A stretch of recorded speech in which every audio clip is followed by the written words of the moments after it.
Alright guys, what's up mga ka-victory, update ko lang kayo para sa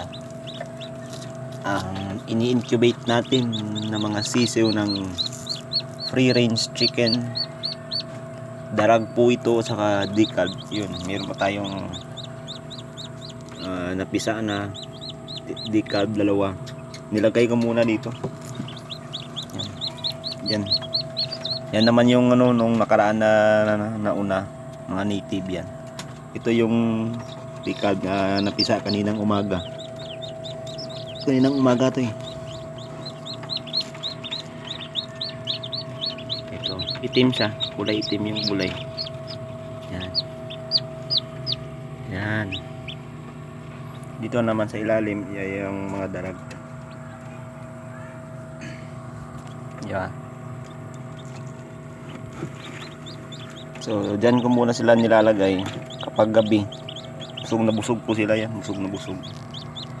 Tapos, ito naman yung pangalawang batch ng darag.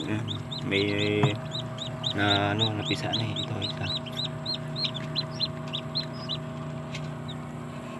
Parang halos 85% na yata ng is na bibiyak na. Yan, kunin mo na tapos tapon. Yan. Yan, welcome to the world. Yan, meron pa. Bali sa tatlong layer na to, nasabay-sabay na nilagay.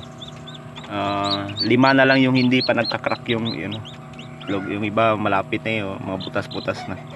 Di ba? So ayan. Meron pang doon decal. Yung mga pula na itlog na yan, yung mga decal. Yan. Yung mga puti, yan yung mga native na darag. Di ba? So sabay sunod-sunod sila. Tapos next week naman may mapipisa na naman dito na mga na decal dito. Di ba? Sunod-sunod. Tapos pagkatapos niyang batch na to, meron na naman tayong ilalagay ng mga itlog para tuloy-tuloy sila, kasi tuloy-tuloy din naman yung pag-iitlog nila. Tapos sila nilalagay sa itlog yan.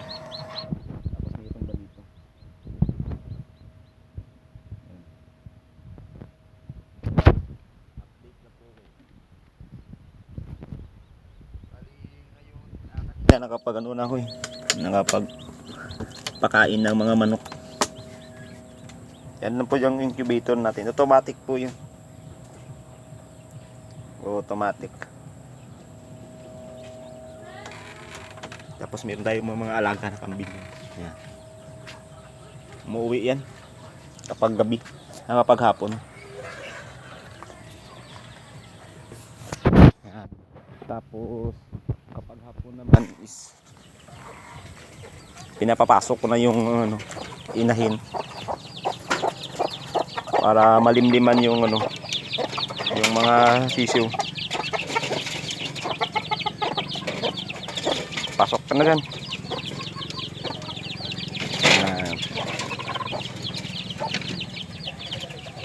Meron niya tayo dito parang sinisipon, isang darag yung naglili yan, nangingitlog na, tinamaan pa ng sipon, pero wala namang lumalabas na sipon.